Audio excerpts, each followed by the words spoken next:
This presentation will be talking about the philosophy of knowledge, and then we'll begin to embark on our exploration of communication technologies by starting with oral culture. So in order to understand what knowledge is, we have to understand how do we know what we know. And there are a number of everyday ways of knowing. Personal experience is one way that we can claim to know something. Another is intuition. A third is authority. A fourth is tradition, custom, and faith, or tenacity. And a fifth is magic, superstition, and mysticism. Let's explore each of these. First, personal experience. This occurs when you experience something firsthand. So for example, if you watch a baseball game firsthand, you know who won because you watched that. You experienced that personally, so you can say that you know it. Also, if you were deployed in Iraq, that would give you personal experience and knowledge. As we know, there are many different reports of what is occurring in Iraq on a day-to-day basis. Some people say that things are going well, some people say that things are going poorly. If we were there firsthand, we would be able to make that judgment for ourselves, and thus we would have personal experience. Intuition is where truth is self-evident and can be reached through open-minded discussion. So democratic governments are supposed to be based on intuition, where you have people that are elected to represent constituents go and discuss things and arrive at truth. Of course, the question to ask here is, whose truth are we arriving at? Is there more than one truth? Intuition says that there's only one truth, truth with a capital T, and it's self-evident if we can have open-minded discussion and get there. Usually, though, it ends up being the truth of the majority in most situations. There are very few situations where an actual intuition-based truth is reached where everyone is happy with the outcome. Authority is another way of knowing. This is where a source has established that they have knowledge and they share that knowledge with us. A president may be somebody who has authority, and you take what they say to be true and believe it. Celebrity endorsers also are attributed to have authority, which is interesting because they're supposed to have established knowledge and share it with us when they endorse a product. Let's take Tiger Woods. Here's a picture of Tiger. He's known as one of the greatest golfers of all time, and you can see here he's wearing some golf apparel, but he's also standing in front of a Buick automobile. And Tiger Woods is a celebrity endorser for Buick. Now, does it make any sense for Tiger Woods to endorse Buicks? He's not a race car driver. Perhaps he owns a Buick, but you or I could own a Buick simply by purchasing it. So should Tiger Woods be given authority in terms of endorsing cars? Perhaps not. However, what about golf equipment? Should Tiger Woods be someone who is given authority for golf equipment? Let's watch a video about Tiger.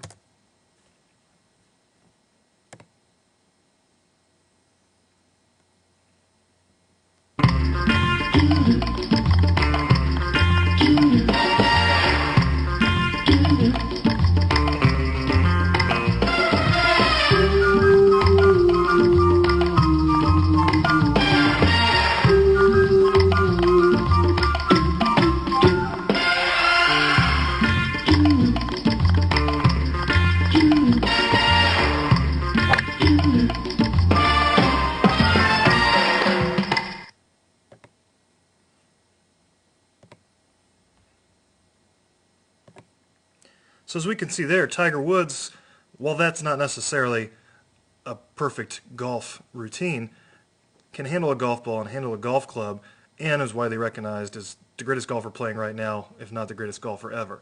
So if you were wanting advice on golf equipment, Tiger Woods would be somebody you should attribute authority to because he is the best and he knows how to use that equipment better than anybody else. Another way of knowing is tradition, custom, or faith, also known as tenacity. And tenacity means holding on to things. This is believing things because you have always believed them. Think about some of the traditions or customs that occur in your family or in your culture. These are things that are passed down from generation to generation. They're inherited beliefs and traditions. And we cling to them and say that we know that they are true or know that they are right because we have always done that. However, it's important to question this as well. Some behaviors that are inherited beliefs and traditions are not necessarily ones we would want to endorse. No one is a born racist. The only way that you can become racist is having that passed down to you through tradition or customs, through tenacity, inherited beliefs and traditions. Another is showering. That differs from culture to culture. Here in America, it's typical for us to shower on an almost daily basis or a daily basis. However, in Europe, the customs over there do not dictate that they shower on a daily basis. So again, it's important to understand that sometimes truth might be truth for one person and not truth for another person. Now we have science. Science is used for questions of fact, and you probably remember the scientific method from junior high or high school science classes. And this is where we start with a problem, we propose a solution that will occur under a set of conditions, we test to see if that solution happens and observe, and then we analyze the results. This is where we were actually producing knowledge. We're creating something new here when we use the scientific method to walk through and try to justify that we know something based on the evidence and based on the testing that we've created. Magic, superstition, and mysticism is a way of knowing that explains otherwise unexplainable events. There are certain things that we encounter that we just can't explain based on what we perceive the world to be. So magic, superstition, and mysticism allow us to explain the unexplainable.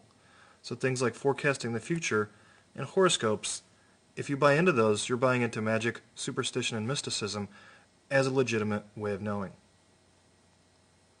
So now that we've covered these types of knowledge and these ways of knowing, let us move to oral culture and the communication technology of language. We'll continue to revisit these ways of knowing and see which ones apply to each era of human communication.